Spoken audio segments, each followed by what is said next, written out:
हमें अगर इस तरह से सीखने को न मिले तो फिर आप भगवान के पास आकर के भी आप अधूरे रह गए और आप वहां से वापस लौट गए, ऐसा ही कहना पड़ेगा। साधुओं के प्रति श्रद्धा रख करके भी, उनका जीवन देख करके भी आपको अगर उन जैसा बनने का भाव न बने और आप कहो कि देव शास्त्र गुरु का श्रद्धान है महाराज, इसलिए मैं सम्यक दृष्टि हूं, तो फिर आपको सोचना पड़ेगा कि हम कह क्या रहे हैं और हो क्या रहे हैं।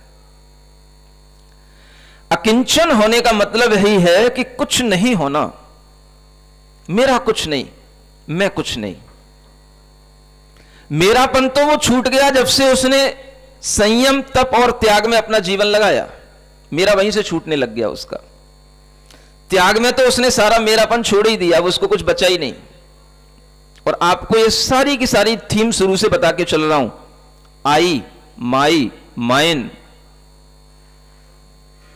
जब माइन कुछ नहीं है, माई कुछ नहीं है, इस सबको उसने अपने अंदर से रिमूव कर दिया, तो अब जो बचा that is I, only I. अब जो बचता है बस वह मैं हूं। जो पकड़ के रखा था, जो जोड़ के रखा था, उसके साथ जब तक मैं चल रहा था वो मैं नहीं था, वो मेरा नहीं था। ये सब छूटने के बाद जो बचता है वह मैं हूं। आदमी जिंदगी भर खोज करता है, मैं कौन हूं, मैं कौन हूं, मैं कौन हूं। एक बार इन 10 प्रकार के धर्मों के ये प्रोसेस को अपना करके देखो।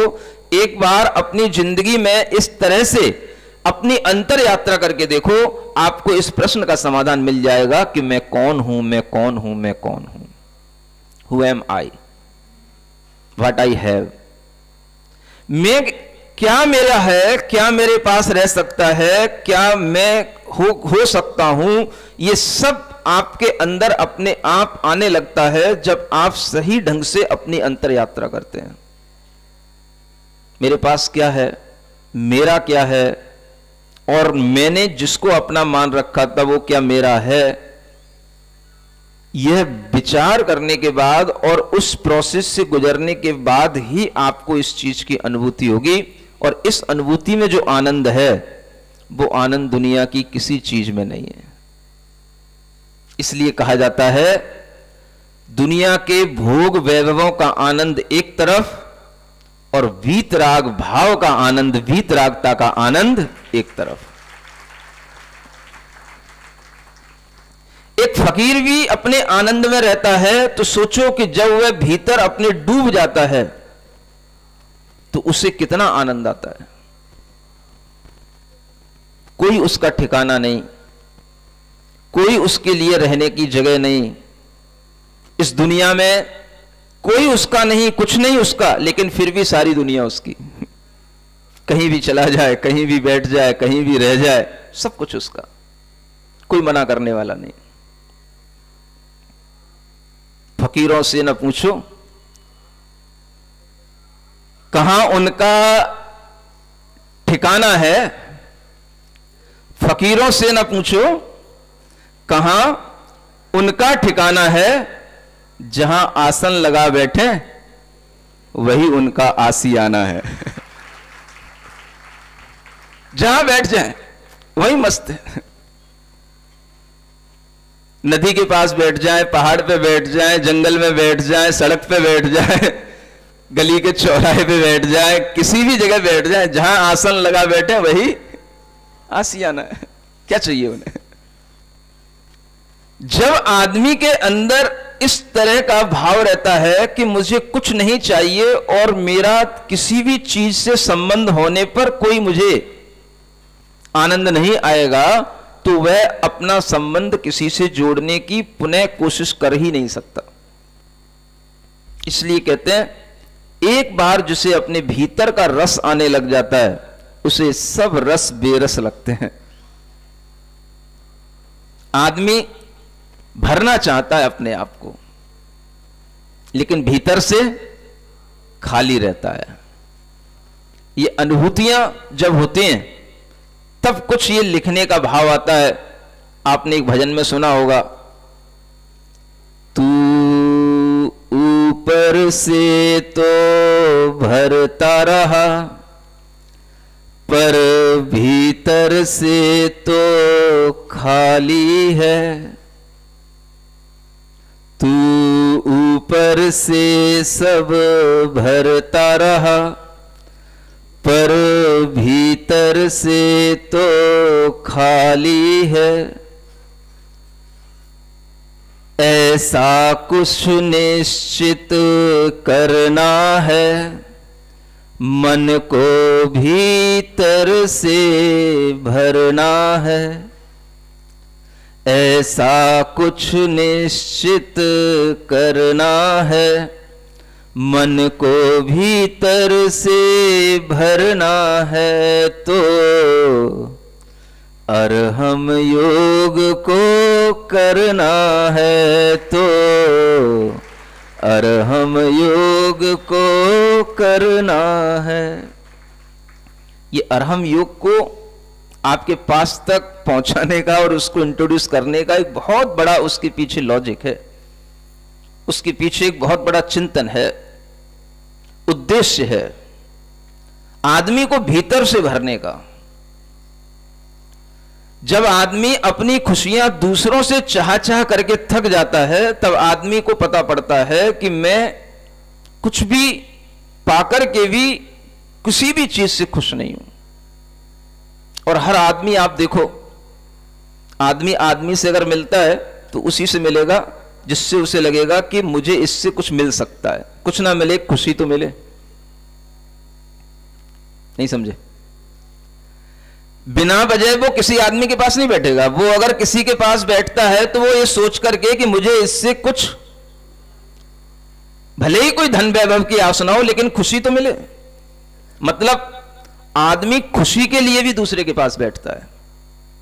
दो मित्र भी अगर आपस में मिलते हैं तो वह भी इस भाव से कि चलो मिलेंगे तो हम आपस में खुश होंगे। इसलिए मित्रों का आपस में मिलने का एक बड़ा उनके भीतर उत्साह होता है। मित्र होते ही इसीलिए, जब सब तरह से कोई हमें लग रहा हो कि हमें अच्छा नहीं लग रहा, घर में अच्छा नहीं लग रहा, कुछ अच्छा नहीं चल रहा, चलो क्या करें, मित्रों के साथ बैठेंगे, अपने आप थोड़ा सा एंजॉय होएगा। जब आप किसी दूसरे के पास बैठकर के उससे भी जब अपने अंदर खुशी खींच रहे हैं,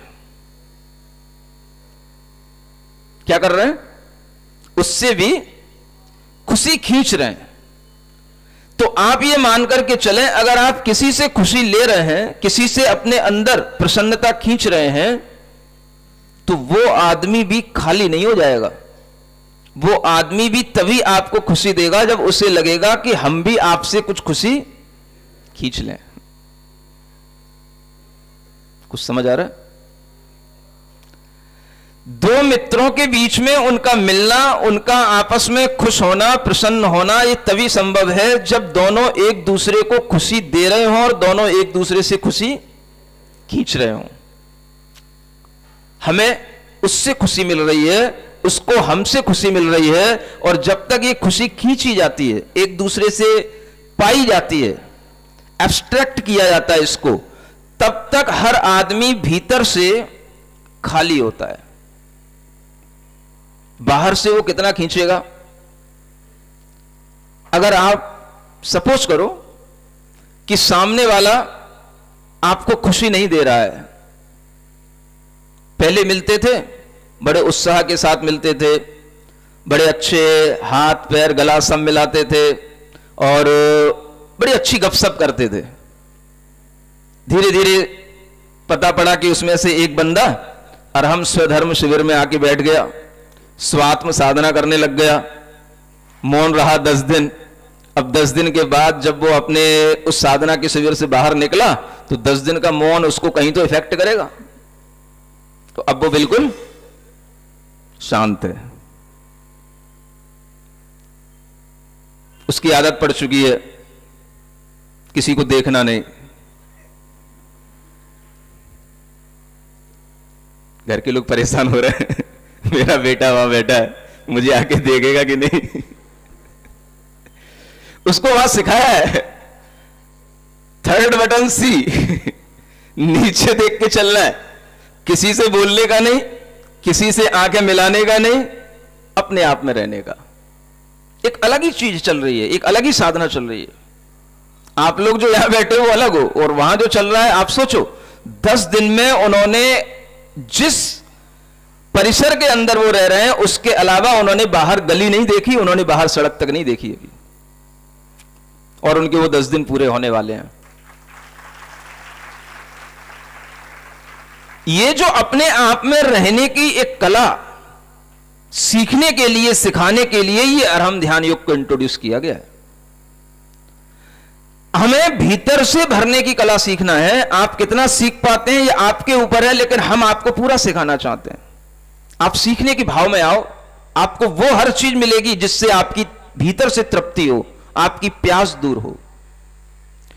वह आदमी के अंदर ये भाव जब आने लग जाता है कि मैं दूसरों से खुश हो रहा हूं, तो आप सोचो, मैं आपसे एक बहुत बड़ी लॉजिक के साथ बात कर रहा हूं कि अगर आपका कोई मित्र कभी आपका शत्रु बन जाए तो उसके पीछे क्या लॉजिक होता है।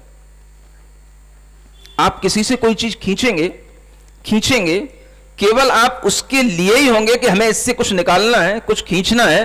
तो एक दिन जब उसे यह महसूस होगा कि ये केवल मुझसे ये लेने आते हैं, तो वो कहेगा मैं क्यों दूं इनको। और जिस दिन उसने देने का दरवाजा बंद कर दिया, जिसने उसने ये भाव बना लिया कि नहीं मैं तुम्हें कुछ नहीं दे सकता, तो उसी दिन से वही मित्र आपका शत्रु बन गया। मित्र शत्रु क्यों बनता है? जब किसी ने उससे चाहा कि मुझे इससे खुशी मिलेगी, खुशी खींच रहा हूं, अगर खींच ली तब तक वो मित्र है, और खुशी मिलना बंद हो गई, कोई काम का नहीं, वो शत्रु हो गया। अगर वह भी आपसे खुशी खींच रहा है, आप भी उससे खुशी ले रहे हैं, तो जब तक एक दूसरे में यह आदान प्रदान चलेगा तब तक दोनों खुश रहेंगे। और जहां एक ने भी कम कर दिया, आखिर कम तो कभी ना कभी होगा ही, कब तक कौन कितना किसको देगा।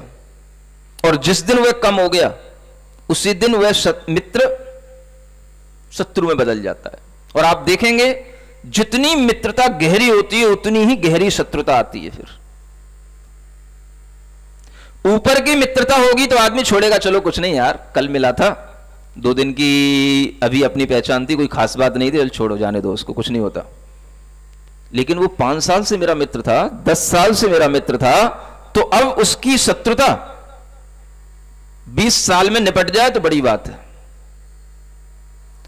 जितनी गहरी मित्रता बनेगी, और मित्रता इस भाव के साथ कि हमें उससे खुशी मिल रही है इसलिए हम उसके मित्र बने हुए हैं, तो आदमी ये भावनात्मक रूप में एक बहुत बड़ी कमी अपने अंदर रखता है। और इसी का परिणाम निकलता है कि वह संबंध किसी भी तरह के हों, चाहे वो पति पत्नी के हों, चाहे वो 2 मित्रों के हों, चाहे वो भाई भाई के हों, वो संबंध जब टूटते हैं तो उनके पीछे यही एक भीतर का भावनात्मक कारण रहता है कि जहां हमें उससे खुशी मिलना बंद हो गई और हमें लगा कि अब इसके साथ रहकर के मुझे कुछ भी भीतर से नहीं आता, कोई एंजॉय नहीं होता, तो वह आदमी बिल्कुल ऐसे छोड़ देता है जैसे यूज एंड थ्रो होती है चीज।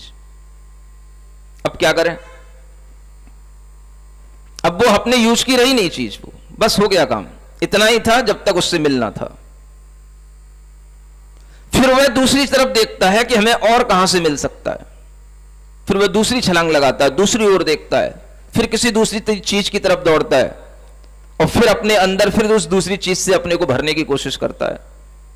जिंदगी भर बाहर की चीजों से वह अपने आप को भरने की कोशिश करता है। हैप्पीनेस थ्रू somebody else और समथिंग एल्स। किन्हीं चीजों से या किन्हीं व्यक्तियों से जब वह हैप्पीनेस चाहता है तो वह आदमी भीतर से कभी खुश हो ही नहीं सकता, क्योंकि सुख, खुशी, आनंद ये सब बाहर से मिलने वाली चीजें नहीं है, ये सब भीतर से उपजने वाली चीजें हैं। और जब ये भीतर से उपजने लग जाती हैं तो बाहर उसके पास कुछ नहीं भी होता है तो भी वो आनंदित बना रहता है। ये भूल अगर हमें समझ में आएगी तो हम समझ पाएंगे कि वास्तव में धर्म से क्या मिलता है। जो बच्चे कहते हैं धर्म से क्या मिलता है, मंदिर में जाना ही केवल धर्म है, मैं नहीं कहता मंदिर में जाना धर्म है। धर्म से क्या मिलता है तो कभी मत कहो उनसे धर्म से पुण्य मिलता है। आज के पढ़े लिखे बच्चों से कभी भूल के मत कहना धर्म से पुण्य मिलता है। फिर वो पूछेंगे पुण्य से क्या मिलेगा, तो फिर हमें ये सब धन वैभव दौलत मिलेंगी, तो इसके लिए धर्म कमाने जाते हो। इतनी अकल तो उन बच्चों में आपसे ज्यादा है, इसलिए वो मंदिर नहीं आते। बुरा नहीं मानना क्योंकि उन्हें पता है कि तुम मंदिर में जाकर के क्या कर रहे हो, किस लिए मंदिर जा रहे हो, मंदिर में जाने का मकसद क्या। और जब आप उनसे कहते हो नहीं बेटा मंदिर में जाओ पुण्य मिलेगा, जॉब मिलेगी, धन दौलत मिलेगा, तो वो कहते इसके लिए मंदिर बने हैं, हमें नहीं जाना मंदिर, हम अपने पुरुषार्थ से कमा लेंगे, हमारे पास है इतनी अकल, हमें जॉब करनी आती है, हमें सब तरह से कॉम्पिटिटिव एग्जाम भी फाइट करने आते हैं, हम अपने हिसाब से कर लेंगे, हमें नहीं जाना मंदिर। मंदिर से अगर इतना ही मिलता है तो नहीं जाना मंदिर। आप उनको समझा नहीं सकते। अगर आपने गलत तरीके से उनसे बोल दिया, आपको पता ही नहीं होता कि वास्तव में जो जो आपने सीखा आप वही बोलते हैं, और यही गलती आप कर जाते हैं तो बच्चा मंदिर से विरक्त हो जाता है, हट जाता है।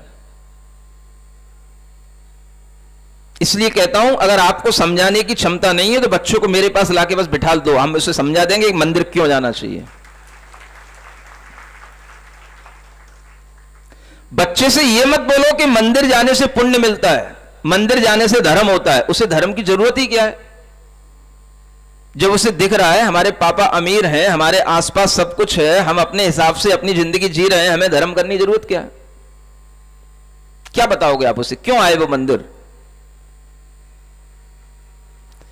जब तक आपके लिए यह बात ज्ञात नहीं होगी कि धर्म करने का मुख्य उद्देश्य क्या, मंदिर आने का मुख्य उद्देश्य क्या, मंदिर आने से हमें मिलता क्या, आप उसको भी गलत बताएंगे और वह कभी भी मंदिर आकर के भी अगर जबरदस्ती आ गया तो उसका मन नहीं लगेगा।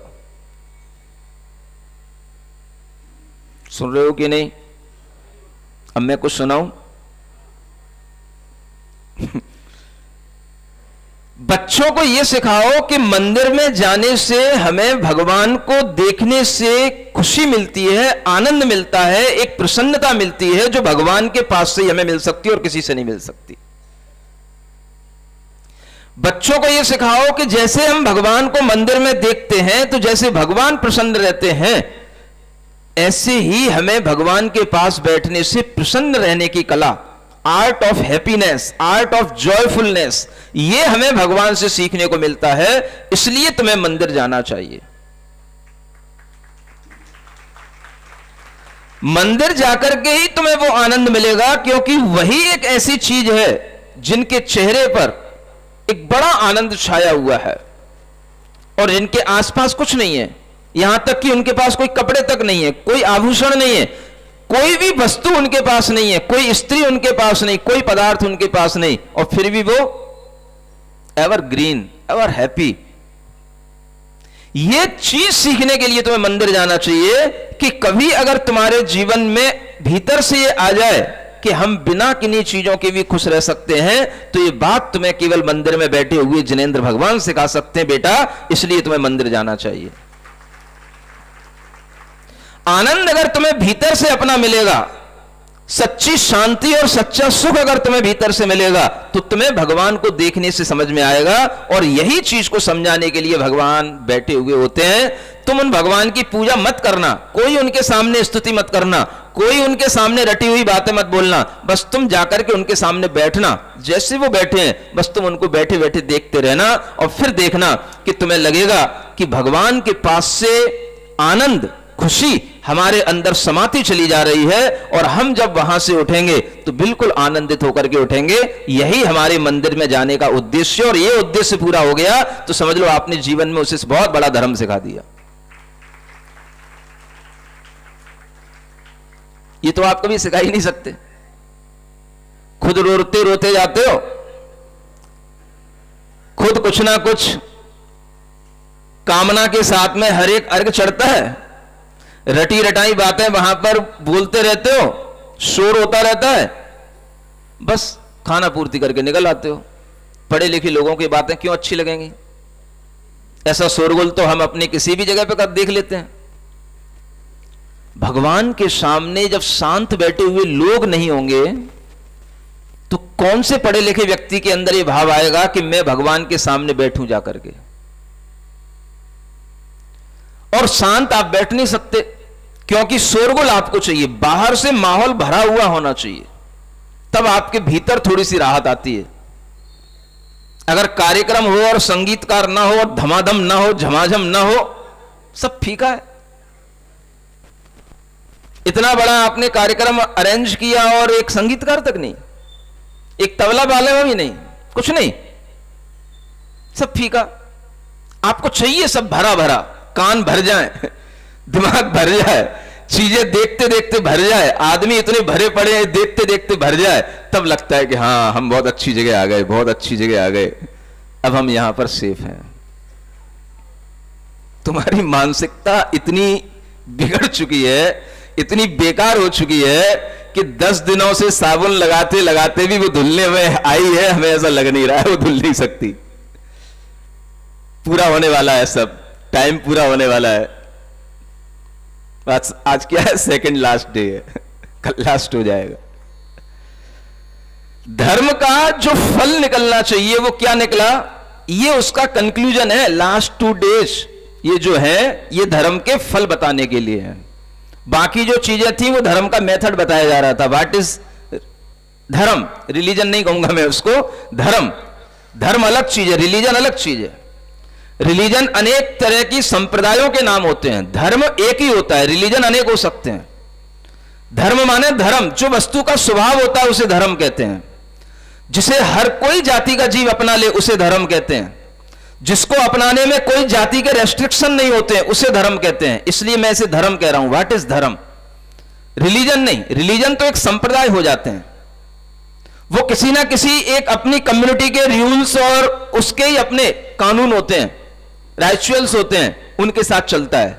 लेकिन धर्म सार्वभौमिक होता है। हर आदमी को यह समझ में आना चाहिए, आता है कि मुझे बाहर से क्या मिल रहा है और मैं बाहर इतना पाकर के भी भीतर से क्यों अपने आप में इतना उदास हूं, क्यों अपने आप में इतना बिल्कुल ही डूबा हुआ सा और बिल्कुल ही मरा हुआ सा महसूस करता हूं, क्यों नहीं जीवन में आनंद दिखाई दे रहा है। तो ये हर आदमी के जीवन में उसको समझ में आता है और आना चाहिए। फकीरी का जीवन जीने की कला, साधु का जीवन जीने की कला, भिक्षु का जीवन जीने की कला, ये कलाएं ही आपको कुछ सिखाएंगी कि जीवन का आनंद कहां छिपा हुआ है। साधु के लिए कितना बड़ी दुनिया होती है और कितनी दूरियां वो पार कर लेता है। 2007 में जब आचार्य महाराज के चरणों से दूर हुआ, कुंडलपुर से निकला सम्मेद शिखर की यात्रा करने के लिए। 2007 में वह गर्मी के बाद जितना टाइम बचता है उतने में कोतमा पहुंच गया। कोतमा चातुर्मास का आचार्य महाराज ने आदेश दिया, कटनी होते हुए कोतमा। कोतमा से चतुर्मास होने के बाद निकला, उद्देश्य था सम्मेद शिखर जाना है। सम्मेद शिखर पहुंच गया। 2007 का लास्ट दिसंबर का लास्ट डे और सम्मेद शिखर की तलहटी पर नीचे पहुंचना हुआ मधुबन में। 1 जनवरी 2008 शुरू हुई सम्मेद शिखर की पहली यात्रा से, जीवन की पहली यात्रा सम्मेद शिखर की यात्रा की आनंद के भाव के साथ की। उस यात्रा का आनंद, ऐसा आनंद बाहर की कोई चीजें, यहां तक कि न भूख है न प्यास है। पहली यात्रा पूरे फास्ट के साथ, उपवास के साथ, और वह पहली यात्रा पूरी हो गई। और उसके बाद में 1-2 नहीं, लगभग वहां पर 28 दिन रुकना हुआ होगा। 21 वंदनाएं उस सम्मेद शिखर की हो गई वंदनाएं, खूब आनंद ले लिया और उसके बाद में फिर चल पड़े। चंपापुर, भागलपुर, सारा आसपास का राजगृही, विपुलाचल, पावापुर, और ये सब करते करते बनारस आ गए। कुछ दिन बनारस रुके, वाराणसी, और फिर वहां से निकले इलाहाबाद आ गए। गर्मियों का जो पीक टाइम रहता है वो इलाहाबाद में निकला, और फिर वहां से जैसे ही गर्मी हल्की हुई फिर वहां से निकले, और एक बड़ी यमुना नदी पड़ती है, नाव से उसे क्रॉस करके सतना की तरफ आना हुआ, और ये सारा देवेंद्र नगर, पन्ना वन्ना ये सब घूम घाम करके सतना पहुंचे। सुन रहे हो? फकीरों का आलम बता रहा हूं आपको, कभी कभी फकीरी एक्सट्रीम पे होती है। सतना तक गुरुजी का आदेश था, सतना आओ। इतने विहार करने के बाद गर्मी में पहुंचे सतना, और वहां पहुंचने के बाद सुबह आहार हुआ और शाम को आदेश आता है बंडा जाओ। वहां से 300 किलोमीटर बंडा है। बंडा है, बंडा में आने के बाद भी अभी ये आदेश नहीं है कि चातुर्मास कहां करना है। सुन रहे हो? गर्मी पूरी होने के बाद और चातुर्मास शुरू होने के बाद कितना सा टाइम होता है, और बंडा में 2, 4, 5 दिन रुके, और फिर आदेश आता है बेगमगंज जाओ, और बेगमगंज में चातुर्मास हुआ।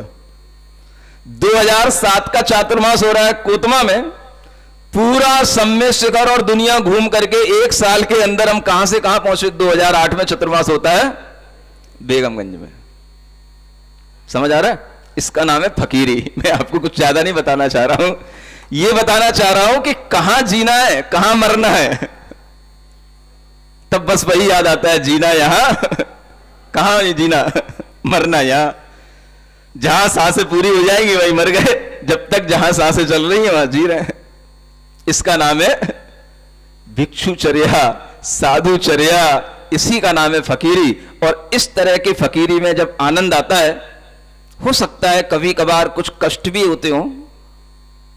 आपको तो वैसे लगता नहीं होगा कुछ कष्ट होता है, लेकिन हर आदमी के जीवन में कुछ टाइम आता है जो टाइम एक बड़ा कॉम्प्लिकेटेड होता है, थोड़ा कठिनाइयों से भरा हुआ होता है। वो टाइम भी कभी कभी अगर आता है, आदमी अगर भीतर से जीना सीख गया हो तो उस टाइम को भी अच्छे ढंग से निकाल लेता है। वहां से चल करके फिर और भी वहीं आसपास के स्थानों से घूमते हुए एक स्थान पड़ता है मुंगावली, वहां पहुंचे।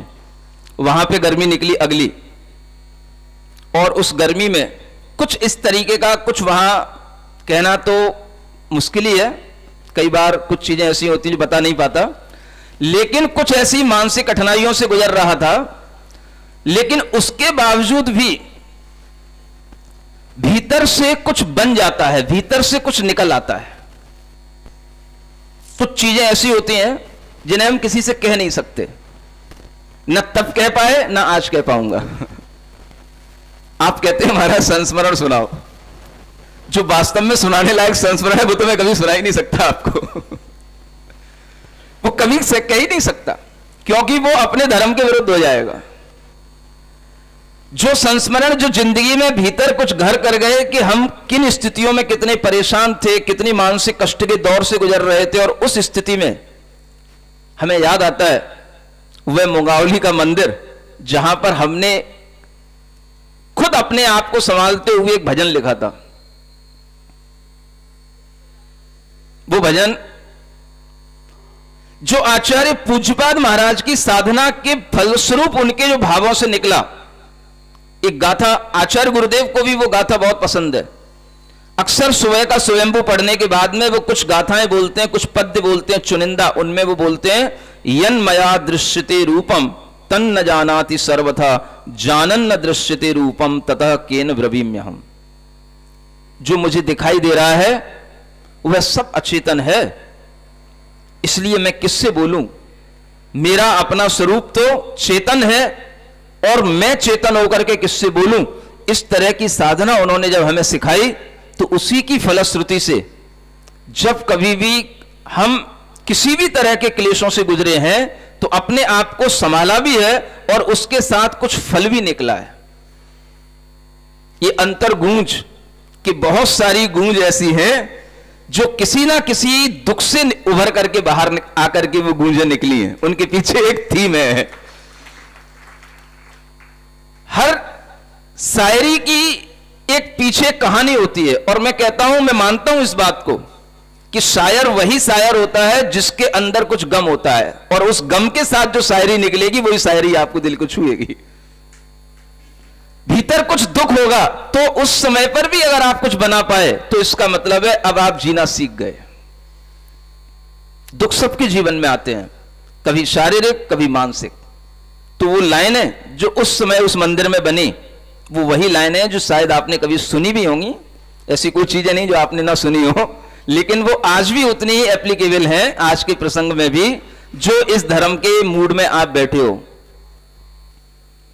मैं हूं वो नहीं जो तुम्हें दिख रहा हूं, मैं हूं जो नजर से परे ही रहा हूं। न जाने कहां से यहां आ गया हूं, मैं चेतन हूं तन में समाया गया हूं। जो छूटा है मुझसे वो मेरा नहीं था, जो छूटा है मुझसे वो मेरा नहीं था।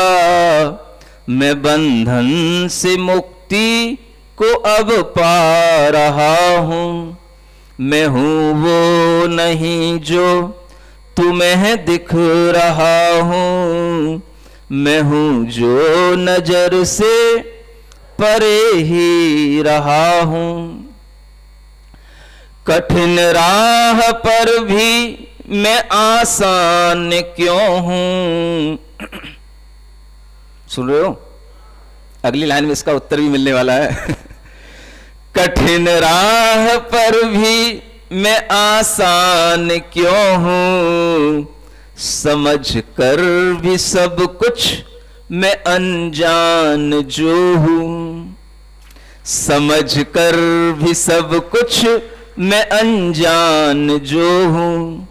यहां मेरी मंजिल मेरे सामने है, जो पाया न अब तक वो अब पा रहा हूं, जो पाया न अब तक वो अब पा रहा हूं। मैं हूं वो नहीं जो तुम्हें दिख रहा हूं, मैं हूं जो नजर से परे ही रहा हूं। सभी की तरह थी मेरी जो भी हसरत। हसरत जानते हो?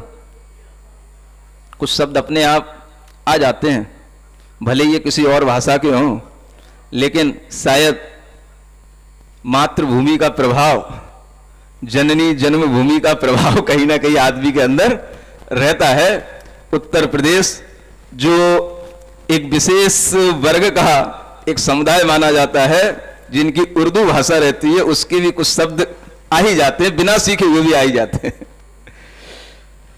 तुम्हारी तरह थी मेरी जो भी हसरत, नहीं मुझको उनकी रही अब जरूरत। मुझे जब से मेरा पता मिल गया है, मुझे जब से मेरा पता मिल गया है, मैं तब से ही अपने में सुख पा रहा हूँ, मैं तब से ही अपने में सुख पा रहा हूँ। मैं हूँ वो नहीं जो तुम्हें दिख रहा हूँ। बोलो शांतिनाथ भगवान की। संत शिरोमणि आचार्य भगवान श्री 108 विद्यासागर जी महामुनिराज की, परम पूजनीय मुनिवर श्री प्रणम्य सागर जी महाराज की, परम पूजनीय मुनिवर श्री चंद सागर जी महाराज की। पूज्य महाराज जी, ऐसा लगता है कि आपकी वाणियां है अनवरत चलती रहे तो और भी अच्छा रहेगा, लगता है कि नहीं लगता है? राहुल भैया आगे की सारी।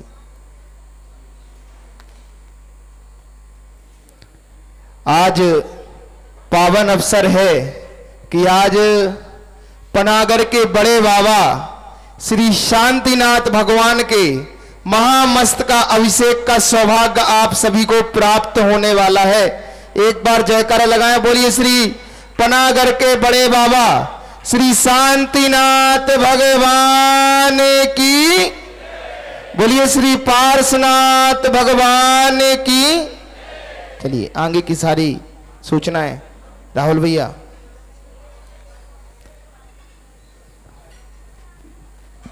हेलो। हाँ, आज का वह ऐसा परम सौभाग्य जब हम पनागर के बड़े बाबा देवादिदेव 1/8 श्री शांतिनाथ भगवान के इस नगरी में, जो कि प्रख्यात है पिछले कई वर्षों से अपने अतिशयों के लिए, एक अतिशय तो भगवान स्वयं ही खड़े होकर हम प्रतिदिन जब दर्शन करते हैं उस समय दिखता है।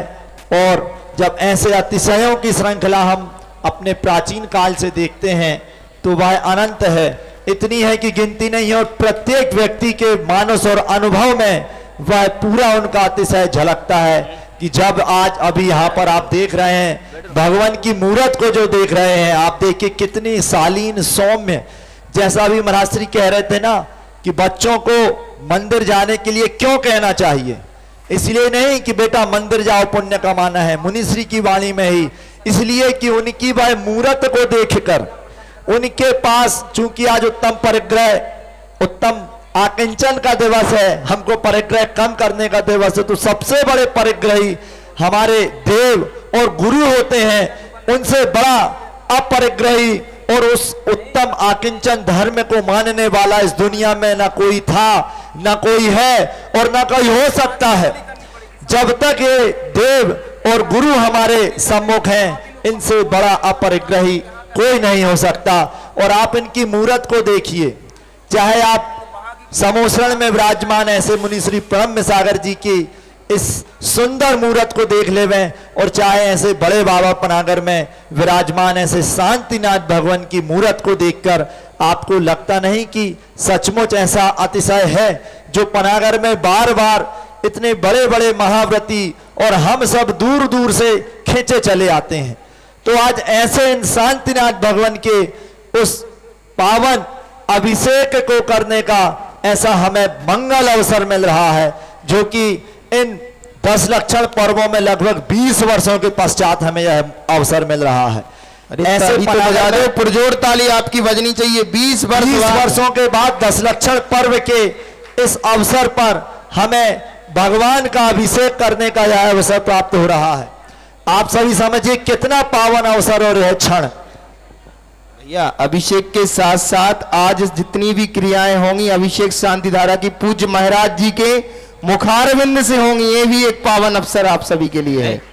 और प्रथम 4 जो चाहिए हैं, सौधर्मेंद्र, ईशान इंद्र, सानत कुमार इंद्र और माहेंद्र इंद्र, ये प्रथम 4 कलश यहां पर। और यह भी एक परम अवसर मिल रहा है कि जब पहली बार आज महाराज श्री के मुखारविंद से हम शांति धारा का वह वाचन सुनेंगे। और वह कौन ऐसे सौभाग्यशाली होंगे जो उनके मुखारविंद से होने वाली शांति धारा के मंत्रों